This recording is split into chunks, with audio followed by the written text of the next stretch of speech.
we were lost in a preemptive, kind of conversation. Suddenly realized we're supposed to continue the conversation, but with the mics on. So thank you for joining us. Almost exactly 1 year ago, Claire, Messud, and I sat here for the introductory conversation as Claire joined us as our second Alan Kanzer writer in residence.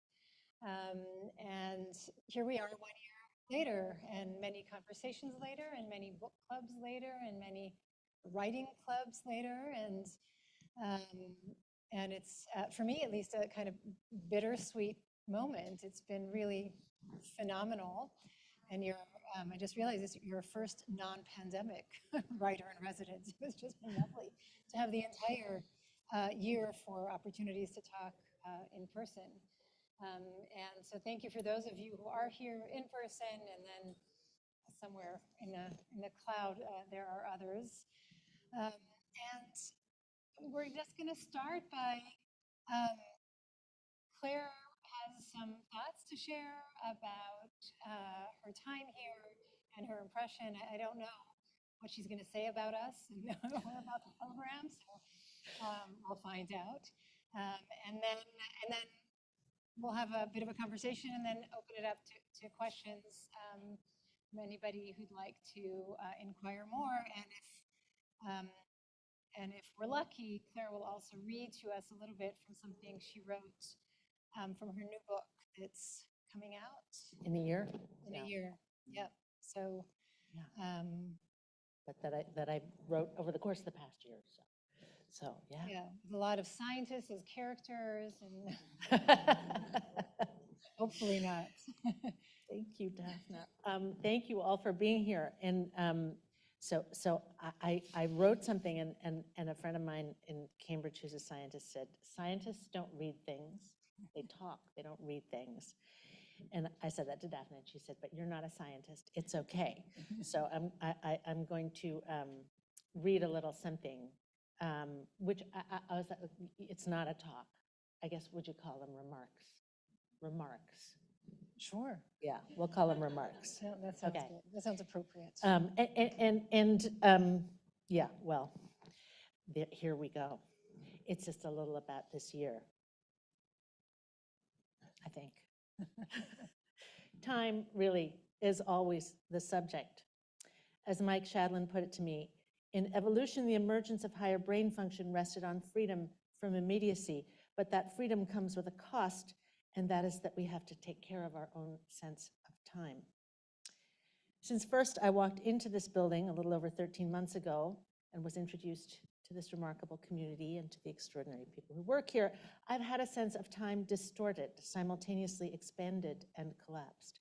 This year has both felt longer and, alas, shorter than its chronological duration, as if I've known some of you for ages, and at the same time as though I'm only a few steps along a path of discovery.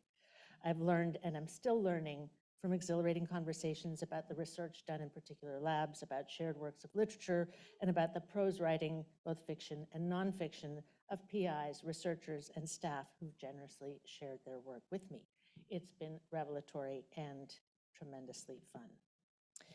Any attempt to encapsulate my experience is stymied, of course, by the present. That's to say, as the brilliant and generous Daphna put it to me, if you subscribe to the point of view that memory is much more about the future than the past, then you don't know what the future holds, and you don't know what memories you're going to need.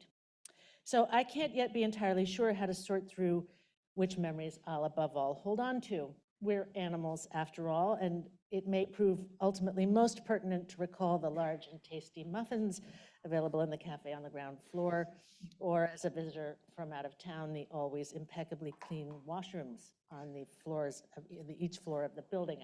I do feel that a shout out is due to the people who keep those bathrooms so clean. They really are.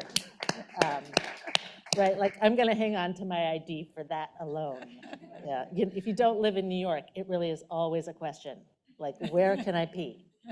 So anyway, but I actually imagine it will be the people, the conversations and the friendships begun in this time that will, a decade from now, shape my memories of this year. That I'm transformed is without a doubt, and for all their merits, the muffins in the bathrooms aren't the reason. As I may have mentioned in my initial talk a year ago, of course, I don't actually remember whether, I was like, should I look that up? I was like, I don't, whatever. That you guys are studying the brain, you can say, look, it's an implanted memory, if I didn't. But when I first visited the Hagia Sophia in Istanbul, did I mention that last year? Anyway, who remembers? I stepped inside and I marveled at the high curved ceiling overhead. And then I kept walking and realized that the imposing bowl had been merely an antechamber to the real thing. The inner sanctum, the immense heart of the 6th century structure, a pendentive dome so vast and extraordinary that it remained for 1,000 years after its construction, architecturally unrepeated, the largest domed cathedral in the world. When I proceeded from the canopy of the first smaller dome into the vastness of the greater one, tears sprang involuntarily to my eyes. This remains, for me, my archetypal experience of wonder.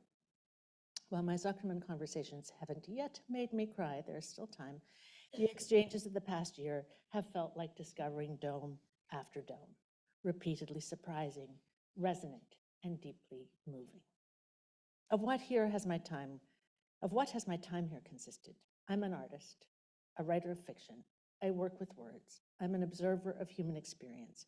My role is to listen, to attempt to understand, to imagine, to give meaningful shape to human interactions and events. As a writer in residence, I've been writing and have completed in this year a new novel, of which I may share a few pages later. As I said at the outset a year ago, I hope to create for readers out of words experiences as vivid as if they had been lived. I could deploy for my own endeavors the quotation from Santiago Ramon y Cajal that gives this presentation its title. Like the entomologist in search of colorful butterflies, my attention has chased the mysterious butterflies of the soul. I don't claim to catch them, but you know. Indeed, in a way, what you as neuroscientists seek in the gardens of the gray matter cells, that's him again, and what I seek in the nuances of human thought and behavior are not ultimately dissimilar. We are all in search of what makes us human. Once upon a time, of course, our endeavors were unambiguously linked. In the classical world, science and art were one. Any understanding of the cosmos was as philosophical as it was scientific. And as many of you will know, I was reading it. I'm ashamed I had not read before. Have you all read Lucretius? Yeah, I had not read Lucretius until recently, so I just have a great little quote from Lucretius. Anyway, in the 1st century BCE, Lucretius, in his poem On the Nature of the Universe, wrote vividly and with passionate delight about Epicurean science, positing atoms as the constitutive element of matter. For Lucretius, mind and spirit, i.e. body and soul, were both were made of atoms, and their shapes and natures were diverse. He suggests, quote, that nothing that gratifies the senses is ever without a certain smoothness of the constituent atoms. Whatever, on the other hand, is painful and harsh is characterized by a certain roughness of matter. For example, you cannot suppose that the rasping stridulation of a screeching saw is formed of elements as smooth as the notes a minstrel's nimble fingers wake from the lyre strings and mold to melody. You cannot suppose that atoms of the same shape are entering our nostrils when stinking corpses are roasting, as when the stage is freshly sprinkled with the saffron of Cilicia and a nearby altar exhales perfumes of the Orient. You cannot attribute the same composition to sights that feast the eye with color and to those that make it smart and weep, or that appear loathsome and repulsive through sheer ugliness. Lucretius, in drawing such distinctions, cannot be faulted as an observer of experience. His scientific conclusions, on the other hand, seem now delightfully comic. My scientific knowledge for all the 2,000 years between us isn't all that much better, but I did come rich in curiosity. I've observed a community in a year of transition. When I arrived, Rui Costa was at the helm. Having guided you beautifully through the crisis of the pandemic, he hovered already on the cusp of departure. In the months since, Daphne Shohami has calmly and expertly taken the reins. Masks have come off. People were masked a year ago, you forget. In-person gatherings have resumed. Last year's joyful rooftop bacchanal for Rui, alive with music and dancing, was a bittersweet celebration that deep affection for your former director and sorrow at his departure were palpable, but the air also buzzed with the excitement of a new chapter beginning, of life itself in person, embodied, resuming here. That life, the life of the Zuckerman Institute, is special. Many of you have articulated this to me. Special in the individuals who comprise it, in the work that you do, but also in the conversations made possible here, the tapestry of connections, the porous movement between theory and practice, and in the mutual respect, curiosity, and generosity of spirit that informs your professional interactions.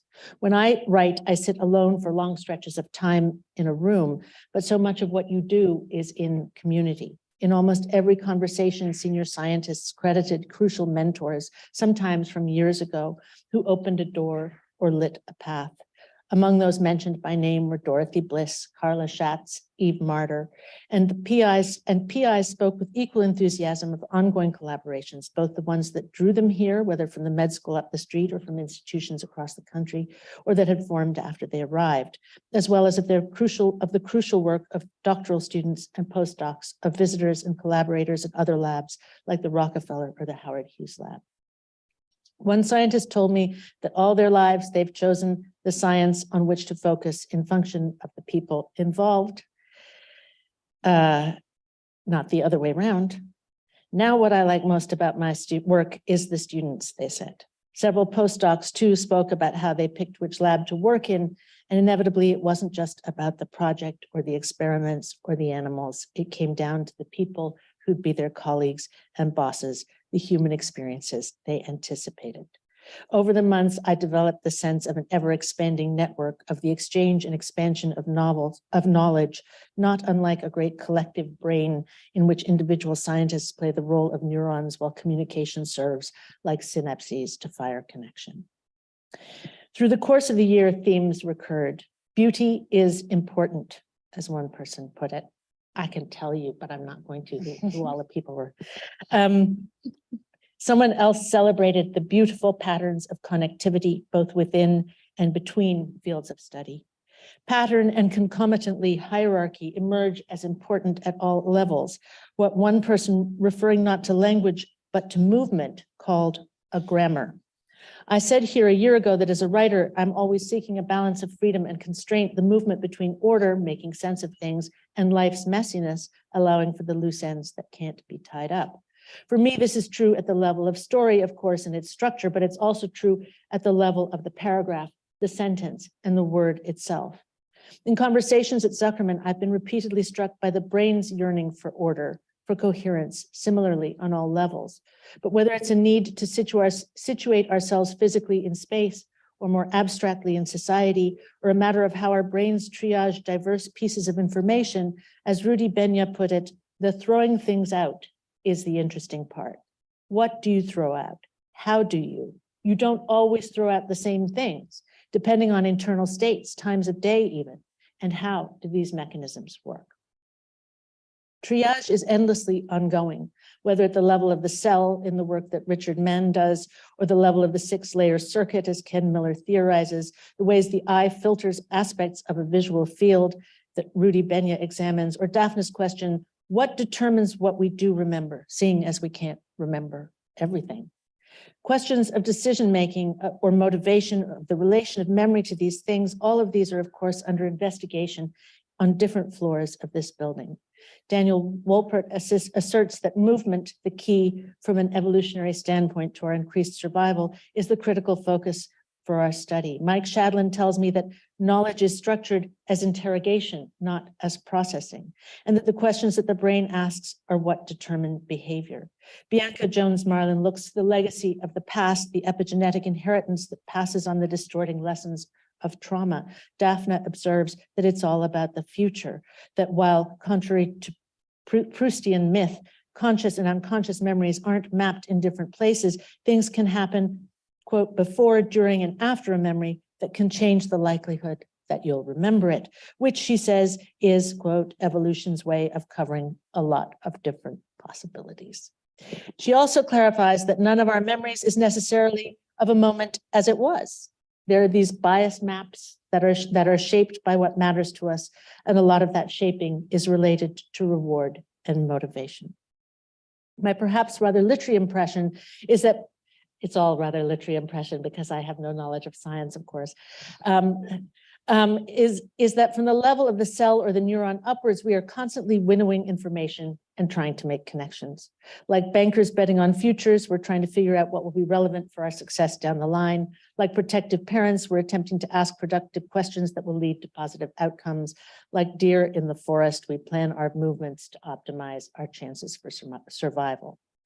But in all of this, you are also driven by a desire for the beautiful, for wonder, for what we might call truth, for the eureka moment when a newly perfected mathematical model or the results of an experiment set the skin tingling, raise the hairs on the backs of our necks, or make our eyes spring with tears. In writing fiction, I experience it too, when I feel in my body that I've captured in precise words a true human thought, or a true human experience, or a true human exchange, the multi-layered and all but imperceptible shift in a relationship between two people. That's the thrill that impels me to write. All of me, imagination, emotion, language, grammar, in service to the story, like a safecracker listening, just as all of you, whether theoreticians or experimentalists, are listening to the numbers and the data. This surely is the place where art and science meet, in beauty and in wonder, in a place of humility and amazement. I haven't, of course, discovered in this building only the amazements of your scientific research, of which I can glimpse only the very fringes, though I've loved seeing Andres Bendesky's gloriously colored velvety fighting fish bang up against the walls of their tanks, or Dmitry Aronov's riveting videos of the extraordinary scrub jays retrieving their snacks, or Charles Zucker's artificially thirsty mouse with his space-age probe hat lapping up vast quantities of water. And I won't soon forget my foray into the chilly basement, where I donned blue scrubs to lie for the first time in the cacophonous fMRI machine with a plastic helmet on, and fussed obscurely over my assigned task. I became intensely preoccupied by the definition of familiar. What makes something familiar, after all? My understanding of the word shifted as the task proceeded. I have loved every second of these discoveries and experiences. In addition to my brushes with science, I have had sustaining, often thrilling artistic encounters. I have seen to what extent creativity permeates your lives well beyond the lab. These two are the butterflies of my Zuckerman experience. I've learned that in addition to scientists, you are painters, ceramicists, and musicians, athletes and stand-up comedians, actors in improv, memoirists, poets, novelists, and short story writers. Many of you perform publicly or are published, and if you haven't yet had the pleasure, I recommend your colleague Ido Geffen's wonderful short story collection, Jerusalem Beach, originally published in Hebrew and here in translation in 2021. While others work thus far in private, creating beautiful canvases or rich imaginary worlds. In fiction and memoir, I've discovered what it's like to grow up Kurdish, female, and funny, not to mention brilliant, in Northern Europe, with the yen both to escape and to honor that legacy. I've been a fly on the wall, observing the tense social dynamics and hierarchical frustrations in a high-powered lab. I've experienced the practical adventures and intense emotional challenges of one person's journey into and ultimately away from neuroscience lab life. I've lived through the travails of a snatch of forgotten memory inside a person's brain and that memory's struggle for meaning and survival. I've delighted in speculative narratives and personal histories. I have marveled at the imagination, the boldness, the determination, and the energy of the artists who are also scientists. We're almost at the end. And in the meetings of our book group over the autumn, talking about the Italian modernist Italo Svevo's masterpiece, Confessions of Zeno, or Richard Power's recent novel, Bewilderment, or the playful speculative fiction, Time Shelter by the Bulgarian novelist, Georgi Gospodinov, I've learned about some of you as readers, about the connections that you make to science, of course, but also to other works of literature, to films, and more broadly to life. I've talked with grad students, postdocs, and staff about your projects and about your excitements and frustrations. I've come to understand a little how the financial uncertainties of scientific research are analogous to those in publishing. You're trying to reconcile what you're most passionate about with what the world is currently keen to support. While in many ways a utopian environment, extraordinarily diverse and international, uniting remarkable minds from around the globe in the service, if you will, of the greater scientific story, the Zuckerman Institute can also be at times a fraught home. If everything is a balance of freedom and constraint, then inevitably that balance is sometimes out of whack. Above all, what abides for this guest is the Hagia Sophia experience, my sense of wonder and amazement, curiosity rewarded not just once, but over and over again. And my gratitude for the generosity of so many here, so many that I can't thank you all, though I'd like particularly to thank Alan Kanzer, without whom I wouldn't have had any of these experiences, and amazing Daphne, of course, for her invaluable gifts of time, wisdom, and friendship, and beloved Paula Croxon and her wonderful successor, Marjorie Perez Richardson, who made all my encounters possible and gave me the illusion that I slipped simply and easily into the stream of Zuckerman life. I also want to thank Ken Miller, Mike Shadlin, and in particular, Carol Mason, for conversations beyond what might be termed the classroom, and the exceptional writers in the advanced workshop that I've loved so much. Now, alas, my time is up. Time, even more than butterflies, is always the subject. As I said at the outset, I can't yet know how this extraordinary year may change the course of my writing life, which of the countless memories from these months may become central to my own story or to one of my stories. Certainly you, the people who make Zuckerman itself, have been paramount. On practically my first visit, Charles Zucker said, I want to know where in the brain love is, but for now, I focus on what's attainable. By the same token, I don't know what I may write or do, but I can say what's attainable. These experiences have certainly changed me as a teacher. Next fall at Harvard, in conjunction with the particle physicist Melissa Franklin, I'll teach a new open enrollment creative writing class in the English department called Writing for Scientists. The aim isn't to teach scientists to write better scientific papers, though from what I hear, that could be a useful class. Rather, it's an attempt to recover a radical origin in which science and literature aren't at odds, in which we can focus in language upon a young scientist's meditations on their enterprise, focus on their precision of observation, their imaginative exploration of time, of memory, of decisions or movements made or resisted, and on their experiences of transformation, whether in metaphor or in life. The hope is to enable each student to find and to share their mysterious butterflies of the soul.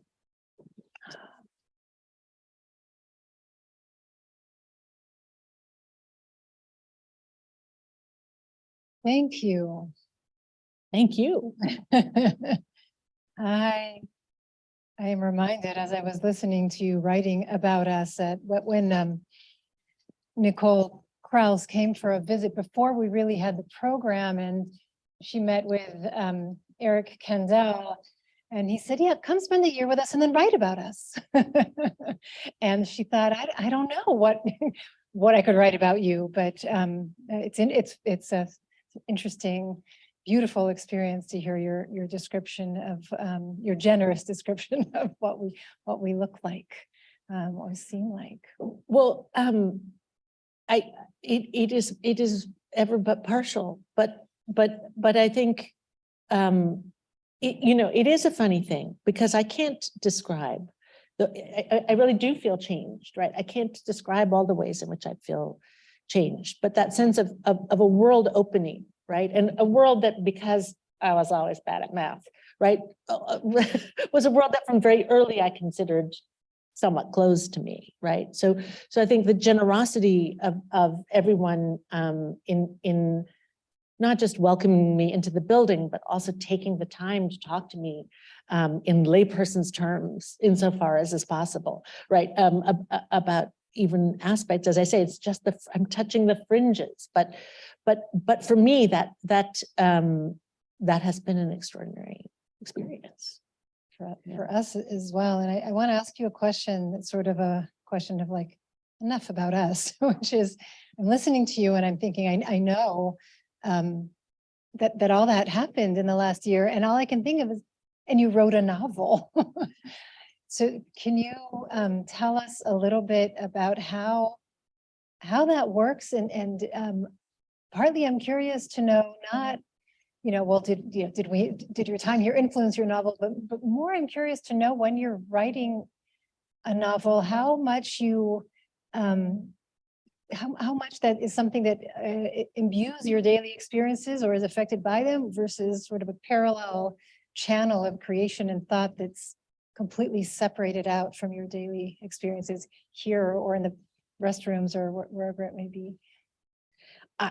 I feel like we'd have to have somebody write the novel in the fMRI, right, to figure that out. I feel like we'd have to have the portable. Are you volunteering? No, no. I didn't mention, but I had to quell the I had to like do a little deep breathing. I'm not keen to go back there. I mean, it was fascinating. When I got over but yeah, no, not that, no. But it is really, I mean, I actually can't answer that. It's really interesting. I mean, the novel I had been, I had been researching and working on and, but not fully. I mean, I had written a certain amount of it, but I wrote most of it in the course of the past year. But I had been working on it for 10 years, right? And it's a novel that actually involves a lot of family history. And so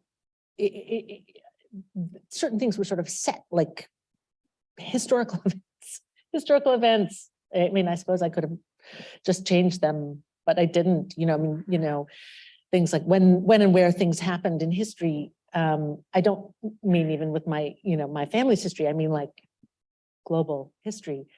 But I certainly, I certainly think that it is a novel about memory, right? It's a novel about time and the passage of time and the rewriting of narratives through time.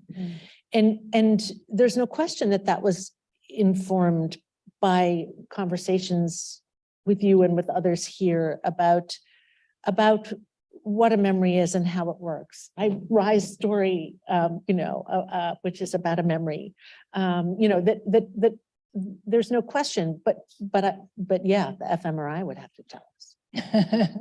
No. But your subjective experience, I mean, when you get up from your desk and you go out into the world, are you bringing your writing with you, or is it really something you feel like it's all worked out in your mind? So when you're writing it, and when you're living, you're living? Again, yes and no, right? Like I always say to my students, because they're undergraduates mostly and they're young and they think that sort of like the paper about Jane Eyre, they can just write it between 2 and 5 in the morning on the day it's due. And I'm like, no, actually, no, right? A huge amount of what you do when you're writing is sort of live with it and imagine it while you're waiting for the bus or, folding the laundry. And in that sense, I used to say that I would know when my fictional world had attained its real life when I was dreaming about it, right? When that physical places that didn't exist but were appearing in my dreams recurringly, And so it's something that does in some measure permeate you, but in my experience, it's also another way in which it's different from writing essays for regular English classes. That my take on that is always like, if you've done any sort of essay, you've done the work, you've made the notes. Like, do you really have to write the essay? Couldn't you just give the notes? Like, the teacher doesn't really want to read the essay. You don't really want to write the essay. Couldn't you just give the notes? Wouldn't that be good enough? Because basically what your argument is there, right? But that's when you're writing fiction, it is the Hagia Sophia. Like there's the Yale Doctorow line about how it's like driving on a country road at night. What cities or towns you're supposed to pass through, but you can only see what's in the headlights. And discovery is why is part of the deal. It's part of the thrill. And if you knew what you were going to write, you wouldn't be interested to write it. But on the other hand, it is the balance of freedom and constraint. It's also like, if you sit down and you haven't given a thought and I have to write something now, right? So you need the map and the car. Yeah. Yeah. Which reminds me, last time we were here a year ago, I don't know if you remember, but I do, and I'm sure others here do as well, that you read from something you had. Which doesn't exist anymore. Is that true? So yeah. Well, not as I read. So it was It from the beginning, and then when you went back and revised and edited, that just was left on the floor. You had us in tears a year ago. No, but that is, it is the first part's always the last. I don't know if that's true in science too. I don't know. You always revise the beginning Yeah. because you don't know until you get to the ending what the beginning needs to be. Mm. That's not true in science. I think it is. I mean, Yes. maybe not. Maybe In when a you're writing up the different paper. I think, well, I think it depends on what you're writing. I think for grants, it's definitely always comes back to the beginning, but that's not, we don't want to, we don't want to talk about grants. No. Not now. No, I mean, and just to the sort of, I feel as though that side of things was sort of interesting to have occasional conversations About writing. about as I mentioned, the degree to which there is a sort of analogous, one of the, like, why do I teach at a university? I mean, I love students, I love my students, but I also teach at a university, so I have the freedom to write whatever I want, right? Like, I know people, I have friends who are writers who wrote like a bestseller and then bought a nice house and then had to keep writing bestsellers just to try to stay in their house. Turns out it's more difficult than you would imagine to always write a bestseller. So that part is like grants, by the way. but the reasoning is like, I mean, that if you can be a good teacher, then that side of your life is taken. But yes and no here, because the research itself is expensive and demanding. I mean, it's financially demanding. Like, there's teaching, and then there's the research part that also needs funding, and that you got to just do those grants, eh? Yeah. Yes. Yeah. Yeah. See, yeah. I think I hadn't really thought that through.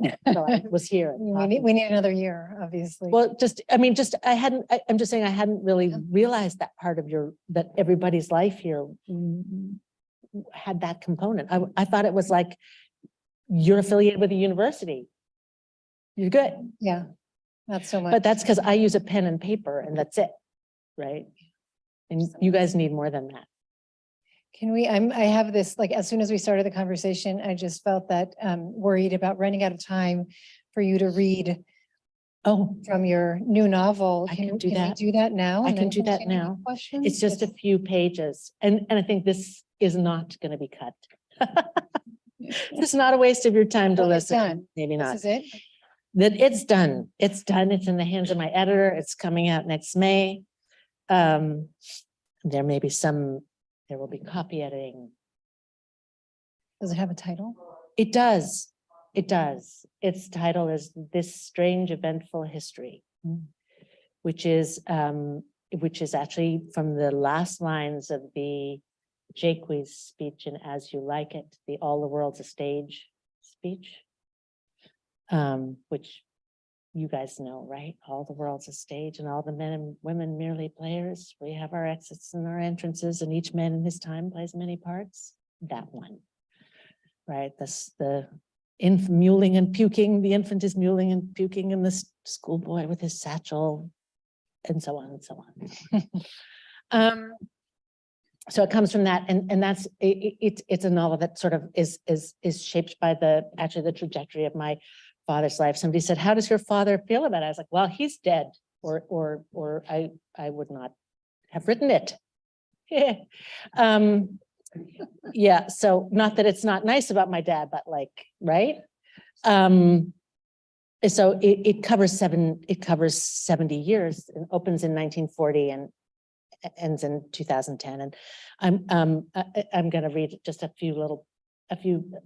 passage from the 2010 section near the end of the novel, where he has had having had, which I was having almost died a couple of years before, he has had a small stroke and is in hospital. And his name is Francois, and his wife, Barbara, has Lewy body dementia. So you can see it's a cheerful situation. And Chloe is their daughter. Chloe, I guess, would be me, sort of. Okay. And it's brief, but it seemed germane. To the, yeah, because there's a stroke and Lewy body. So it's, it's about the brain.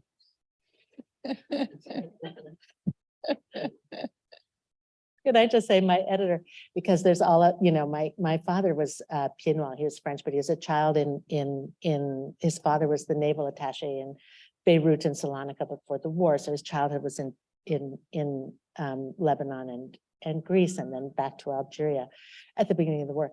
And so the early parts of the novel are in those places. And then you get to my 1960, and my mother makes an appearance as a young woman in Toronto, where she was from. And my editor, for whom clearly trying to imagine all those weird places was really effortful, sort of like I feel about math. She said, "Oh, and then the Toronto section, such a breath of fresh air." And I thought to myself, but it's set at my grandfather's deathbed, and he's dying of scleroderma, but whatever. So there's no reason why this wouldn't feel like a breath of fresh air, just because it's in a hospital. Okay. Ah, dear. All right.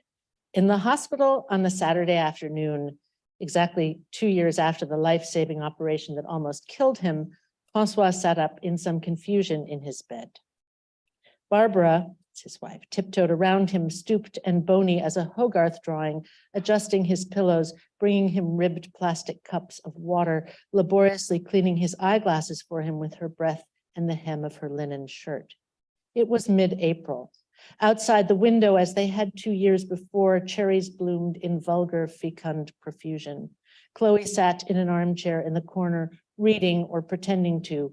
What was the book? He wanted to ask, but the wrong words came out of his mouth. He knew they were wrong from the look on her face. She said something to him, but her words melted together in his ears, and he could not disentangle them, could not understand. He could tell he was frowning, furrowing, and her voice, a babble that made no sense, nonetheless soothed. This was what it must be like to be a baby or an animal, to comprehend only the tone, the music, and not the import. She was rummaging suddenly in the backpack at her feet, saying something swift and excitable to Barb, whose aspect was baffled, dear woman. So much of the time now, that gentle vagueness about her. Where had she gone? As if someone with an eraser had smudged her edges little by little, removing her outline, but had left her smile, her beautiful eyes. Where did a person go in this strange neurological decline? She wasn't alone, at least, always imagining, hallucinating people who weren't there. The doctor had said this was the defining symptom of her condition, the hallucinations. What distinguished it from other dementias? What had she said herself? Shards of memory and new worlds discovered, as though she were Captain Cook, embarked on a great voyage, sending back limited cryptic dispatches. Australia, Tasmania, New Guinea, Tahiti. What about him? Was he too now destined to drift across a vast sea in isolation unspeakable, like a man alone in a rowboat? What ailed him? What had befallen him? He could almost remember the bathroom's cold tile against his cheek, the pain, a live filament down his side, twisted as he was between the toilet and the wall in the dark, the porcelain pressing his thigh. It had felt an eternity, as though he would never resurface, a mountaineer trapped in a crevasse. Where had she been? Why did she not come when he called? You live alone and you die alone, he had reminded himself, blurrily in recollection, but he remembered thinking how precisely his mind had worked, even in that grim, perhaps fatal extremis, how clear everything had felt, as if etched. Now, Chloe, who had been busily writing on the back of a large white envelope in black ink in capital letters, her copperplate penmanship, held up her handiwork for him to see, not before handing him the reading glasses Barb had so meticulously cleaned. You have had a small stroke. You are suffering from aphasia. Hopefully it will improve soon. Are you hungry? You can choose between pasta and tuna salad on the menu. Don't try to talk, just point at one if you understand. Of course I understand, Francois said aloud. I would like the tuna salad. Language returned.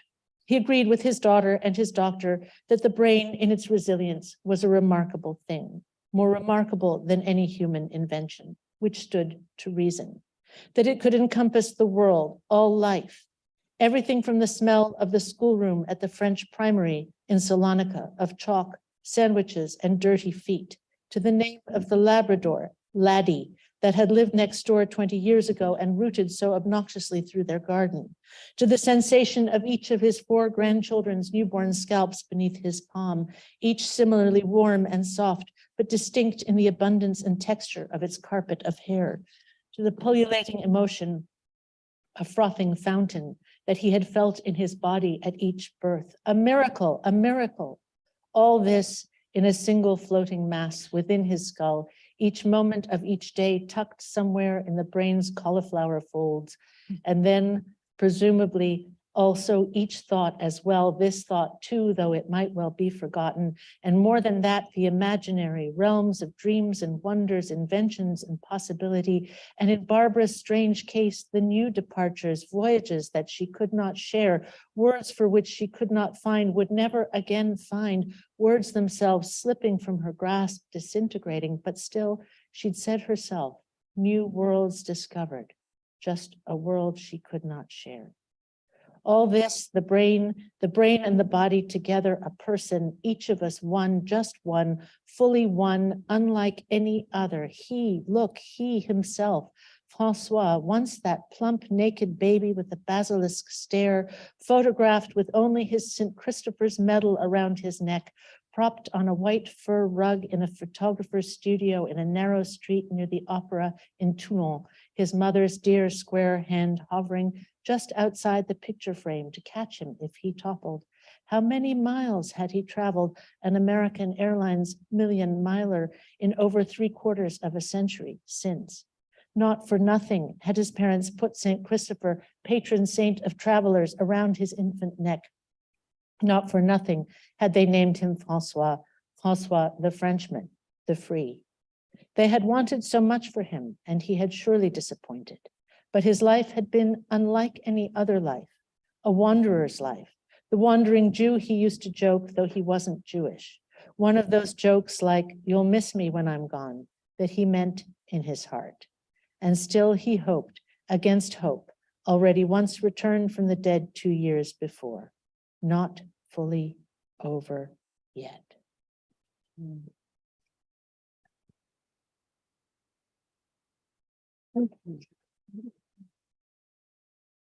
Uplifting, like you promised. Not over yet. Not over yet. Does anybody like to ask a question? I think we have mics and have a little more time.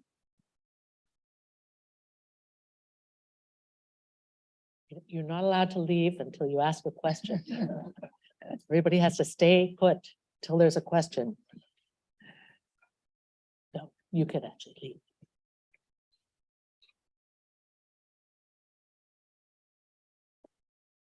I have a technical question. Did you say it was coming out next May, as in 14 months?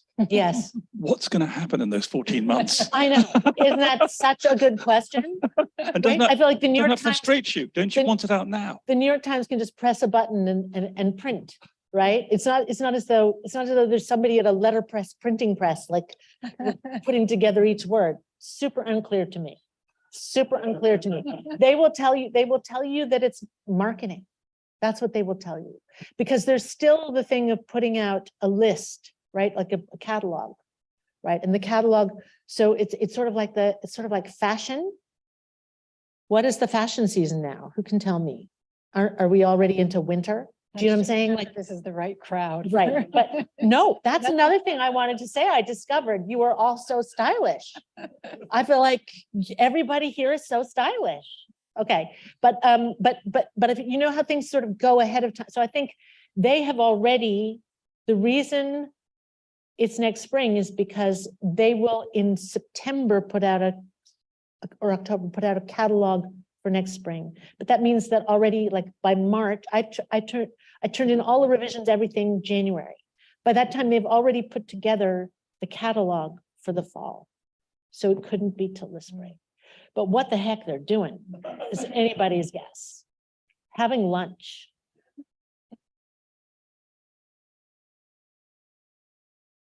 So you let us in just a little bit about revision as part of writing. So you were saying you need to get to the end of the novel and then you know what the beginning needs to be. You know, a lot of writers will say that writing is revision. So I'm interested to know how much revision is part of your process. So just an example that comes to mind is you might have an entire draft and you're reading through it, and then there's something somewhere along the line that actually has repercussions throughout the whole thing. And so that maybe you need to go back and do a whole run, and maybe you need to do that 10 times. I don't know what it is, but I'd love to know what what revision means to you as you're writing a book. Yeah, you know, it's such a good question, and it's one of those unanswerable. Like people used to say, "How many drafts do you do?" And it's sort of unanswerable because so I write by hand on paper. So one of the reasons I do that is because in my youth I spent a lot of time as a temporary secretary, and I can really type, and you know, it looks pretty good. You know, oh, it looks pretty good, but it's not. So whereas writing is it's a sort of, you know, it's more effortful, you think more about it, but it also means, I mean, it does affect the way that you write affects how you write. So some people might, I mean, there are writers who write in fragments that they then, you know, Nabokov famously wrote on index cards and moved them around and figured out the order later. You know, in my case, I write basically from beginning to end, right? I don't because I'm writing because of the physical constraints of the writing, which doesn't mean that things don't then change or move around, but I'm doing a revision at the level of the sentence the whole way through. So if I read what I wrote yesterday, I might cross out paragraphs and, you know, rewrite things. Then I'm typing it into the computer. And at that point, there's a revision that happens. And then, you know, so there are all of these different stages before it's ever a complete draft. But certainly then, yes, there are things where something has come in, you've realized something has come in later, and it needs to be threaded through from the beginning. Or you might say, no, there are 4 siblings, and that's too many. It's just clunky. There should really only be 3. 3 is a better number of siblings. And then you have to go through and kind of, well, I'm going to remove this sibling, but I've got to make, okay, the things that sibling was doing, either they have to be cut or they have to be given then to another sibling, whatever. So there's all of that, you know. Thank you. Yeah. First of all, thank you so much. This was amazing talk and super inspiring. And I just have a question. Was there a gap between what you expected your experience that will be here and in terms of how you imagine scientists and like how scientific work looks like and how you really experienced it while being here? While being here, you know, I think one of the things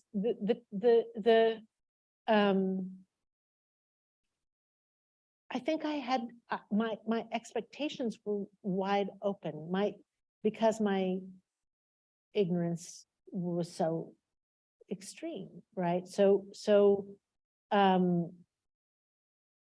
mean, I read some books about, you know, I don't want to say like I don't want to say like I knew, you know, didn't even know what you guys were about, but I think my sense of how things would work. I'm a great so in that sense I think the discovery I think you know, in some ways, when I was saying my literary impression of things, I feel as if then I make a narrative that is comprehensible to me, or that I take the things that I've been given. That's what I do. You know, I choose. I'm sure I've left out many experiences that didn't somehow cohere with the narrative that I decided I was having, you know, the experiences I decided I was having here. Maybe there was a dirty bathroom at some point that I don't remember. But I have, you know, I make these shapes, but in that sense, there was no outlying moment that I was like, oh my God, I can't believe it. No, I didn't have that.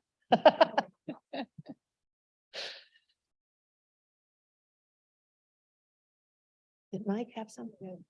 Yeah, pass the mic back. There are various people. with Thanks. hands. Well, first, thanks for the year. It's been lovely having you. Thank you. I'm curious about time and how you feel it transpires or changes its rhythm, its pulse, its you know, as you're moving along in the novel, do you feel like you experience time and that you feel that the pace of the plot or the story or the contour stretches and So in progresses? writing fiction, you mean? Yeah. Yeah. So it's interesting. Just earlier today in workshop, I was saying not about writing fiction, but about my experiences here, that because I actually live in Cambridge, and each time I have come here for a time here, it's incredibly distinct and separate from my regular life, like a bead, right? So it's like a bead of experience that remains contained and vivid and memorable because of that. And I think that I mention that because time functions differently. I mean, fictional structure is related to time. I mean, also sentences, whatever, but the structure of a fiction is related to time. And with this novel in particular, which has a span of 70 years, and what I decided the way I decided, I mean, you know, if somebody says to you, that's a novel that covers 70 years, you think, oh, that sounds inauspicious. I always think there was a bad film when I was young, for which I never saw the bad film, but I saw the trailer with Nicole Kidman and Tom Cruise. I want to say they were married still then, and it was set in Ireland, and it was called Far and Away, and it was like an epic. And it was one of those things that just watching it covered like 70 years. It was about being in Ireland and coming to America and going out west. And just watching the trailer, you were like, man, dog, that's a dog. You know that movie's a dog just from watching the trailer because it's trying to take on too much time. So how do you tackle that? So the way I tackled that was I thought, okay, it is, I see it as actually like a sort of probe into memory that is like a bead, to mix some metaphors, but like a distinct that I at particular significant moments, right? I'm not trying to capture what the historian Brodel would call longue durée. I'm not trying to capture that, or I'm trying to evoke that insofar as I do only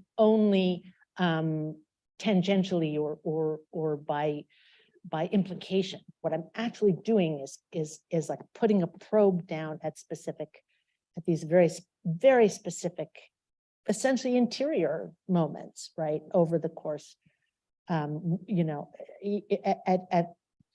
there. All right, there are 7 decades. There are 3 sections in the same time frame in each decade, except the first one where there are only 2, because there's also a beginning, there's also a prologue, an epilogue, and an interlude, because in all there are 23. It's all about numbers that don't, yeah, whatever. But there's one moment in history, and then like 1974, and then there are sort of 3 characters' experience of this moment. So in that sense, that's a particular experience. That's a particular way of addressing time. But then we with Nicole, we were speaking about Jenny Erpenbeck, the German writer Jenny Erpenbeck, who has an amazing novel called The Visitation, in which she's covering an entire century of a house in 150 pages, right? And that's doing something very different with time, but that's also about the, that is not interior. That is not, interiority is not, that is not, it is subjective in a sort of divine way, if you will, but not in an individual way.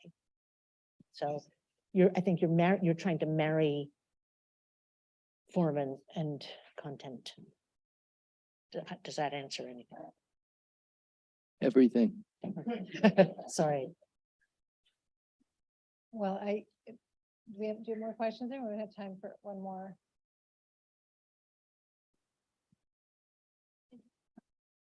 Hi, thanks so much. I wanted to ask how you found it different to talk to people who identify as primarily literary than people who are scientists, artists, and then people who are maybe identify as primarily scientists. I'm not sure if you've had these different experiences and how to communicate and maybe how the gaps have changed. So were you identifying 3 different groups there? Yeah, I'm sure So there's. art, scientists, and the people who are both. Yeah, I'm discretizing maybe too much, but I'm curious if you've observed any differences. Yeah, I think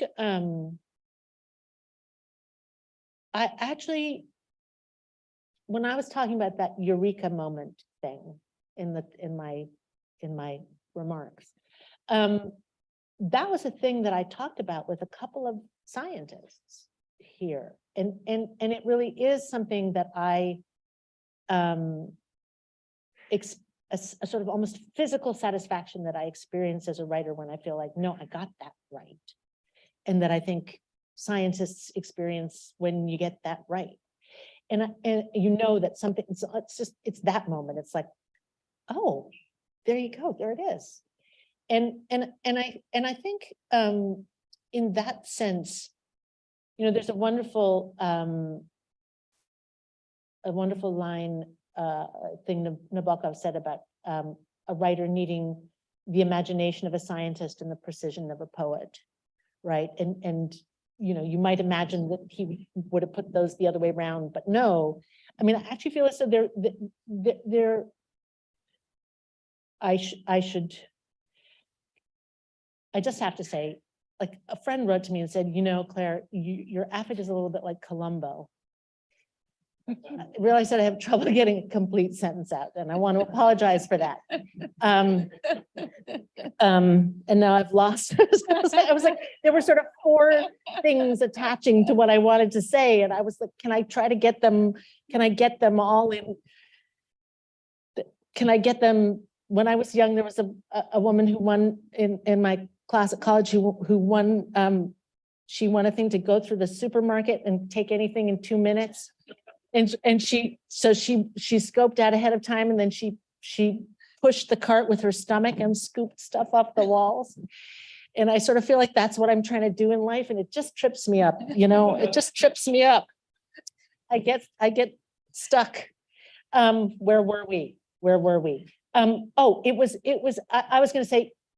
So the digression there was just to say there are very different sorts of fiction writers. Okay, there are very different sorts of writers, and maybe, yes, there are such different sorts of writers that a young woman, English graduate from Vassar College, who I sat next to on New Year's Eve, said, a friend's daughter said, oh, you're a novelist, do you write series? I was like, what? And I think she meant like sci-fi, like series, 12-volume. And I was like, that's a different kind of writer. Like, I don't do that. But the kind of writer that I am is I'm getting those moments because I'm trying to capture what it's like to be alive and human, or maybe not human, maybe some other animal, but alive on the planet. That's what I'm trying to get. And there is a thing that I'm trying to convey and represent that is not only in my head. Like it has some truth in the world.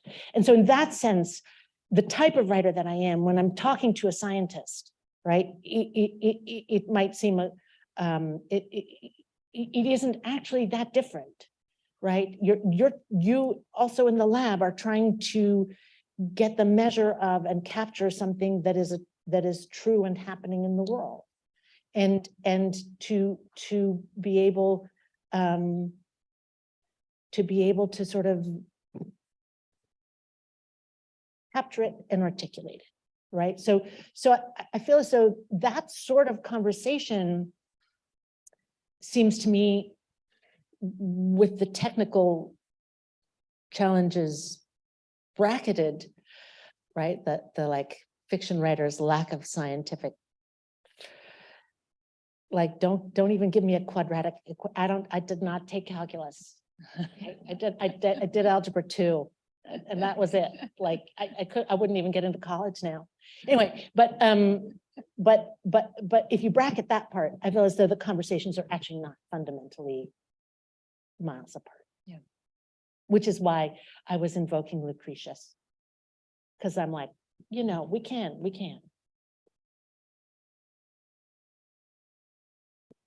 Remember that fMRI experiment? I do.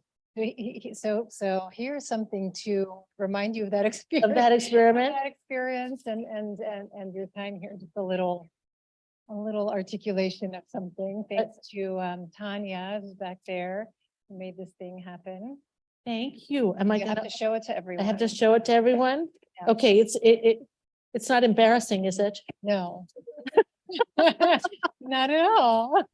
I would never do that in front of a camera. Oh, my goodness. Oh, my, 3D printout of your brain. of my brain. Oh, my goodness. Oh, my goodness. And look what pretty colors. It's beautiful. Thank you. Those are not the real colors. No? Yeah, I quite like those colors. Maybe we can get in there and spray We'll paint. develop it. Yeah, exactly. It's beautiful. Thank you. Thank Claire, you. thank you for Thank you. just endless amazing conversations and ideas and thoughts, and for today and for every day and in the past year we got to enjoy your company. I can't thank you enough. Thank you everyone for coming, and there's food out there, and Thank you. Thank you all. Thank you. Thank you. and now you're kind of part of the family forever, so anything. Well, I've told you I'm keeping the ID because I want to use the Yeah. blue. So like I'll be passing through the village and I'll hop on the train up. Well, now we know what the real attraction to this place is. Thank you.